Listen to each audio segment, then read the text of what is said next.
चारि अभियुक्तों को गिरफ्त कर कोर्ट चालाण करिछि पारलाखेमुंडी पुलिस।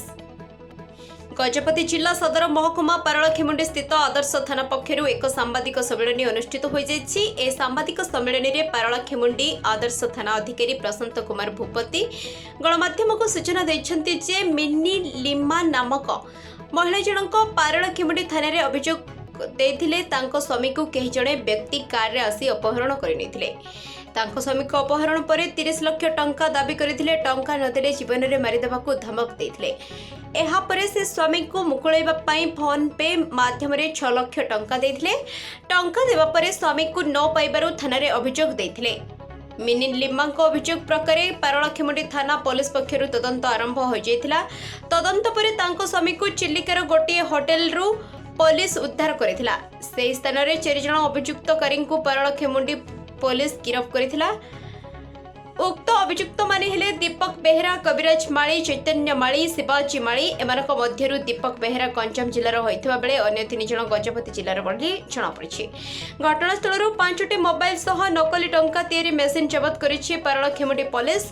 अभियुक्तों को गिरफ्त करी कोर्ट चालाण कर जाइछि बोली थाना अधिकारी गणमाध्यम को सर कौन कभी जो आज किसी लोग धरती फ्रड बोले जालीम कारबार कौन कर एटा 23 तारीख रे गत 23 तारीख रे मिनी लिमा नामक जड़े महिला रानीपेंठार सी रिपोर्ट करथिले जे तांको स्वामी को गत मास 23 तारीख रे किछि लोक आसले गोटे कार डाकिले डाकी बसिक नहीं गले। से दिन ठार से घर को फेरी नथिले एवं प्राय मासे 1 मास ही बीतीगलानी।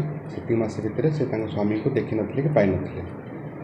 यार कारण से दर्शाइथिले जे किसी लोग किडनैप करके नहीं जाइछन्ति आ बालुगाँ साइड कोठी गोटे रखी कन्फाइन करके रखी आ से भितर डिमांड कर 30 लाख 30 लाख डिमांड करते मसे भितर से एपट सेपट पैसा एडजस्ट करके 6 लाख टका खंडे पठे सारी से एलिगेशन उपर गोटे आम केस होता। Case number 232 under section 364 386 506 34 case होता।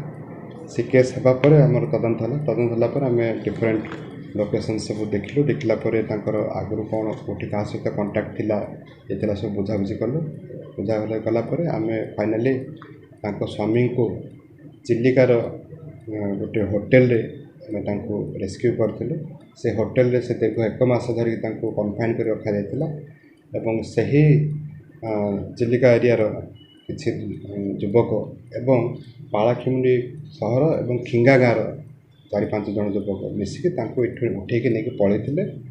आ मुख्यतः एथर जना पड़ा जे एमाने कौन से हनुमान कॉइन एवं करेन्सी नोट डुप्लिकेट बा फर्ज करवा बाहाना एमाने लोक को ठकई करते जो द्वारा कि सेठी से माने धरा पड़ते एवं से किसी पैसा नहीं जाइए एवं से पैसा नहीं ठकई कर देते से किडनैपिंग करके नहीं।